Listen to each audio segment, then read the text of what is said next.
Hello friends, welcome to life experience education. मैं हूं प्रवीण कुमार शर्मा और हम डिस्कस कर रहे हैं आपके साथ इंडियन हिस्ट्री यानी कि भारतीय इतिहास के बारे में। इसमें हम मॉडर्न इंडिया की तरफ बढ़ चुके हैं, यानी कि जो आधुनिक भारत है उसके बारे में डिस्कस कर रहे हैं। इसमें भी हम एक्सट्रीमिस्ट फेस यानी कि चरमपंथी चरण यानी कि जिसको हमने गरम दल नाम दिया था उसके बारे में आपके साथ आज डिस्कस करेंगे, जो कि 1905 एडी से 1917 एडी तक रहने वाला है, यानी कि 1905 ईस्वी से तब तक 1917 ईस्वी तक ये रहेगा।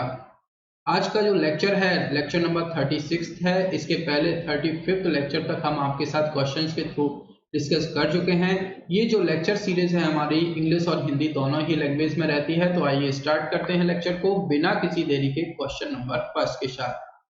The split between the extremists and moderates came up into the open at the Surat Congress session in the year। यानी कि जो चरमपंथी गरम दल है और नरम पंथियां जो कि नरम दल है उनके बीच विभाजन वर्ष में सूरत कांग्रेस के सत्र में किस वर्ष में हुआ था, जो अधिवेशन हुआ था किस वर्ष में हुआ था।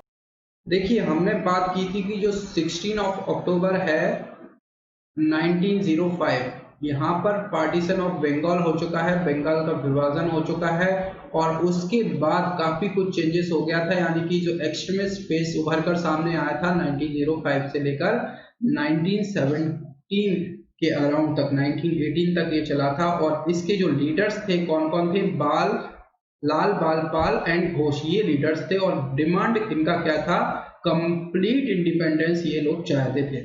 मेथड्स क्या थी इनकी डिमांड, जो डिमांड्स मनमाने की, स्वदेशी चीजों को अपनाना और बॉयकॉट मूवमेंट्स लाना on all India level with mass movements. उसके बाद जो कंडक्ट होता है 1907 में सेशन होता है सूरत अधिवेशन, सूरत सेशन होता है जिसमें कि प्रेसिडेंट कौन बनाए जाते हैं, राजबिहारी घोष को प्रेसिडेंट बनाया जाता है। इनिशियली ये कहां पर प्लान हुआ था, नागपुर में हुआ था। नागपुर में महामारी फैलती है, उस टाइम पर प्लेग फैलता है और उसके कारण इसको शिफ्ट किया जाता है कहां पर, सूरत में। और ये क्या वायलेंस का रूप धारण कर लेता है, सूरत अधिवेशन, इसलिए ये काफी इंपॉर्टेंट है। सूरत स्प्लिट के नाम से ये जाना जाता है। और क्या होता है इस टाइम पर, जो तिलक है काफी, जो लाल बालपाल की बात करें हैं तो एक्सपल्सन ऑफ एक्सट्रीमिस्ट सामने आता है। सिग्निफिकेंस क्या होता है, फर्स्ट मास मूवमेंट यदि पूछा जाए, फर्स्ट मास मूवमेंट कब हुआ था, सूरत अधिवेशन के दौरान हुआ था। और बात करें और तिलक ने इस टाइम पर क्या कहा था, Swaraj is my birth right and I shall have it, यानी कि स्वराज मेरा जन्म सिद्ध अधिकार है और मैं इसे लेकर रहूंगा। फिर उसके बाद क्या होता है, 1908 की कहानी आप सभी को पता होगी। 1908 में जो तिलक हैं वो कहां पर चले जाते हैं, जेल चले जाते हैं, इम्प्रेसमेंट में चले जाते हैं। बिकॉज ऑफ किसके कारण, राइटिंग एंड मीटिंग, जो मीटिंग ये करते थे और राइटिंग बुक वगैरह लिखते थे, केसरी वगैरह ये सब थे, तो इनको बर्मा की जेल में भेज दिया था। बर्मा की जो फेमस जेल थी मांडले जेल, यहाँ पर भेज दिया गया था। और क्या हुआ था, Lala Lajpat Rai, Bankim Chandra Pal could not much and left India to fight with Savarkar. Savarkar क्या थे, जो मॉडरेट फेस थे, इनके नेता थे, इनसे इनकी लड़ाइयाँ होती हैं और ये देश को छोड़ देते हैं। और बाद में जो अरविंदो घोष हैं, ये भी एक्सट्रीमिस्ट के लीडर्स हुआ करते थे। ये भी left the fight and established and आश्रम, एक आश्रम की स्थापना करते हैं कहां पर, पौंडुचेरी में आश्रम बनाते हैं। और बाद में एक बुक लिखते हैं, ये इंपॉर्टेंट है, बुक का नाम life of divine. Life of divine किसके द्वारा लिखी गई है, अरविंदो घोष के द्वारा। तो इतना कुछ इस क्वेश्चन से रिलेटेड याद रखना है। और जो सूरत अधिवेशन हुआ था ये कब हुआ था, 1907 में हुआ था। तो सी इस क्वेश्चन का हो जाएगा करेक्ट आंसर। नेक्स्ट क्वेश्चन की तरफ बढ़ते हैं। All India Muslim League was form at, यानी कि ऑल इंडिया मुस्लिम लीग का गठन कहां पर किया गया था, तो ऑल इंडिया मुस्लिम लीग का गठन हुआ था ढाका में। ढाका में हुआ था, तो डी इसका हो जाएगा करेक्ट आंसर। हमने बोला था 1905 में हो जाता है पार्टीशन ऑफ बंगाल, यानी कि बंगाल का विभाजन, और दो पार्ट में बढ़ता है बंगाल, दो पार्ट में बढ़ता है बंगाल, इसमें कि वेस्टर्न और ईस्टर्न। और ईस्टर्न जो पार्ट है वो ढाका वाला एरिया ही है, ढाका, जहां पर कि मुस्लिम ज्यादा थे और यहाँ पर मुस्लिम लीग का गठन होता है। और बंगाल जो प्रॉपर बंगाल है कलकत्ता वाला, इसको हिंदू रीजन माना गया था। और ईस्टर्न वाला जो ईस्ट बंगाल एंड असम था उस टाइम पर, असम मान ले, तो ये ढाका वाला मुस्लिम एरिया था। तो 1906 में क्या होता है, मुस्लिम लीग का गठन होता है, मुस्लिम लीग का गठन होता है। आफ्टर कर्जन मिंटो मुस्लिम, ये लीव आता है, मॉडर्न मिंटो जो रिफॉर्म आया था 1909 में, Indian council act also called modern Minto reforms. ये बहुत ही इंपॉर्टेंट है, जो मॉडर्न मिंटो रिफॉर्म्स आया था 1909 में। मुस्लिम पर given right to have separate electorates, यानी कि जो अलग से इनको निर्वाचन दिया गया था मुस्लिम लोग। और reforms will be revise every 10 years, यानी कि हर 10 वर्ष में इसको रिवाइज किया जाएगा। किसके तहत? इंडियन काउंसिल एक्ट के तहत इसको रिवाइज किया जाएगा। उसके बाद दिल्ली दरबार लगता है 1911 में, तो जो कलकत्ता से ट्रांसफर होती है कहां पर? दिल्ली में, जो कैपिटल ट्रांसफर होती है कलकत्ता से दिल्ली में। तो ये कुछ याद रखना है, डी इसका है करेक्ट आंसर। ढाका में हुआ था ऑल इंडिया मुस्लिम लीग का स्थापना, डी है करेक्ट आंसर। नेक्स्ट क्वेश्चन है, with reference to the colonial rule in India consider the following events, यानी कि भारत में उपनिवेशिक शासन के संदर्भ में निम्नलिखित घटनाओं पर विचार करें। Morley Minto reforms act, transfer of the capital from Calcutta to Delhi, first world war और लखनऊ पैक्ट। इन पर आपको नजर डालना है। The correct chronological order of these events, यानी कि इन घटनाओं का सही कालानुक्रम क्या है। तो अभी हमने बात की है, जो मॉडर्न मिंटो रिफॉर्म्स आता है कब आता है? 1909 में।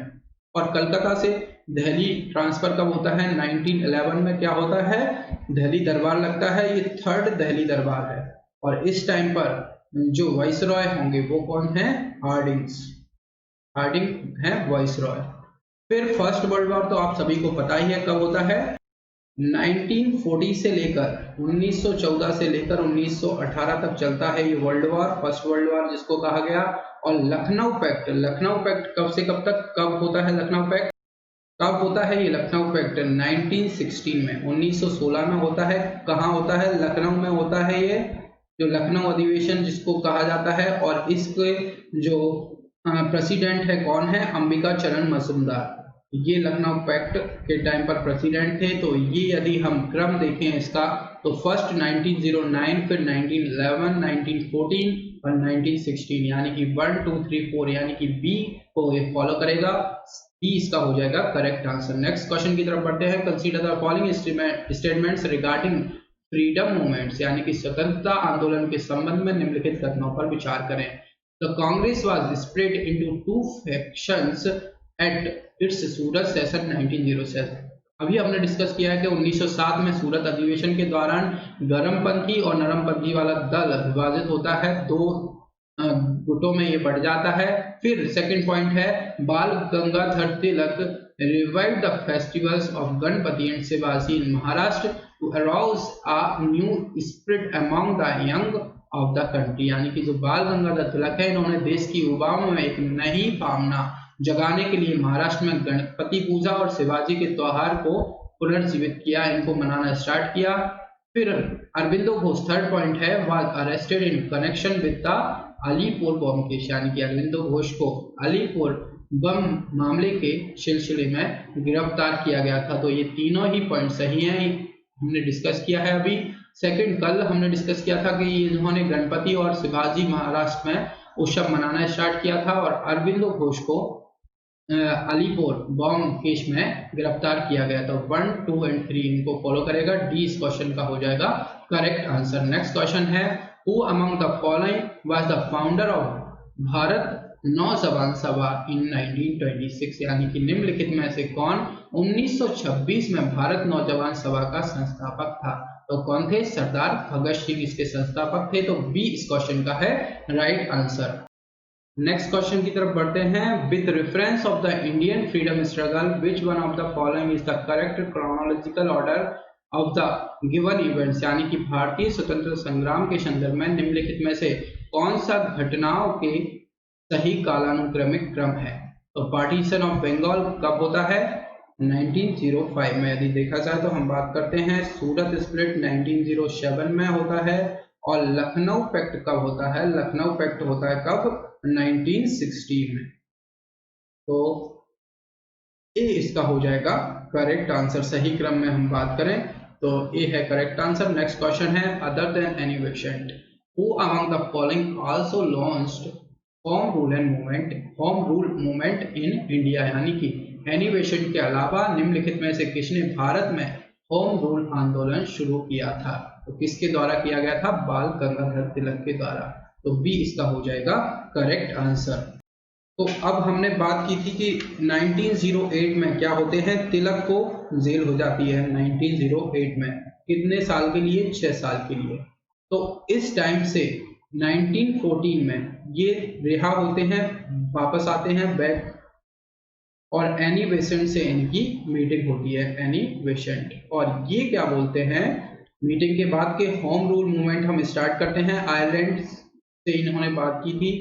और बट क्या होता है? गोखले उस टाइम पर लीडरशिप कर रहे थे, जो इंडियन नेशनल कांग्रेस था उनके हाथों में था उस टाइम पर। तो ये इसको रिजेक्ट कर देते हैं होम रूल मूवमेंट को। तो ये रिजेक्ट कर देते हैं। पर 1914 में थोड़े दिन बाद इनकी क्या होती है? मृत्यु हो जाती है। और Tilak could join Congress with his party. Extremist हैं तिलक, ये बैक आ जाते हैं। तिलक के बारे में हम बात कर रहे हैं। एक्सट्रीमिस्ट को ये मानते हैं और क्या करते हैं? 1916-17 में 1916-17 में ये होम रूल मूवमेंट चलाते हैं to get self rule propound by क्या होता है? एनिवेशन। मेथड्स क्या रहती है? Organised home rule league all over India to motivate and educated masses for struggle. क्या होता है? एनिवेशन एक साइड और एक साइड तिलक है। ये पुणे साइड जो तिलक के बारे में बात करें तो ये अप्रैल 1916 में, अप्रैल 1916 में कहां पर? पुणे एरिया में, पुणे से शुरू करते हैं। महाराष्ट्र, कर्नाटका, सेंट्रल प्रोविंसेस, बिहार, ये यहाँ पर करते हैं स्टार्ट। और जो सितंबर में ये ज्वाइन करते हैं एनी बेसेंट 1916 सितंबर में। और ये कहां पर? मद्रास में। और रेस्ट ऑफ इंडिया जो भी बचा हुआ है वहां पर। तो जो तिलक कहां करते हैं? पुणे, महाराष्ट्र, कर्नाटका, सेंट्रल प्रोविंसेस, बिहार वाला एरिया। और इनका जो न्यूज़पेपर है केसरी, मराठा।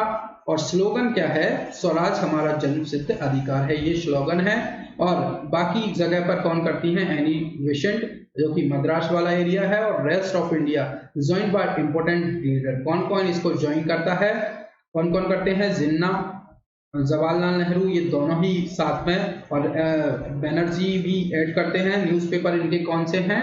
न्यू इंडिया इनका है न्यूज़पेपर। और साथ ही में कॉमनवेल्थ एक है, कॉमनवेल्थ। और बुक के बारे में बात करें, इंडिया आ नेशन एक बुक है, इसके द्वारा ये लिखी गई थी। तो बात करें एनिवेशन के अलावा किसने होम रूल आंदोलन शुरू किया था? तो ये किया था बाल गंगाधर तिलक ने।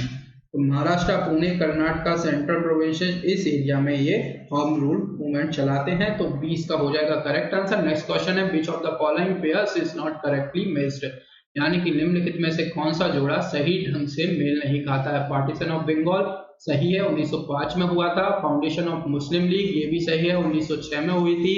सूरत विभाजन 1907 में हुआ था। पर जो transfer of India capital from Calcutta to Delhi ये 1911 में हुआ था। कब? 1911 में हुआ था। तो ये सही नहीं है। तो ये इस क्वेश्चन का है करेक्ट आंसर। डी हो जाएगा करेक्ट आंसर। नेक्स्ट क्वेश्चन है who among the following leaders dominated the Lucknow pact in December 1916, यानी कि निम्नलिखित नेताओं में से कौन दिसंबर 1916 में लखनऊ लखनऊ अधिवेशन पर हावी था। तो कौन था? बाल गंगाधर तिलक। इस टाइम पर जो लखनऊ सेशन है उसमें कौन हेड है? अंबिका चरण मजूमदार। पर जो तिलक है 1914 में ही जेल से वापस आ जाते हैं और ये जो होम रूल मूवमेंट है इसको चलाते हैं, तो इसलिए इस टाइम पर ये हावी हुए थे। बी इस क्वेश्चन का है करेक्ट आंसर। नेक्स्ट क्वेश्चन है which of the following leaders belong to extremist wing of the Congress, यानी कि निम्नलिखित में से कौन सा नेता कांग्रेस के चरमपंथी विंग का था? तो हमने बात की थी लाल बाल पाल। ये याद करने का तरीका है लाल बाल पाल और घोष। तो अरविंदो घोष, घोष से ए इसका हो जाएगा करेक्ट आंसर। ये जो हैं दादा भाई नौरोजी, ग्रीष्म गोखले जी और बैनर्जी, ये हैं मॉडरेट फेज से, मॉडरेट फेज से। आपको ये याद रखना है। तो ए इसका हो जाएगा करेक्ट आंसर। आज की सीरीज का ये था लास्ट क्वेश्चन। लेक्चर आपको पसंद आए तो लाइक और शेयर जरूर कीजिए और लाइफ एक्सपीरियंस एजुकेशन के साथ जुड़ने के लिए चैनल को सब्सक्राइब भी कीजिए। Thank you.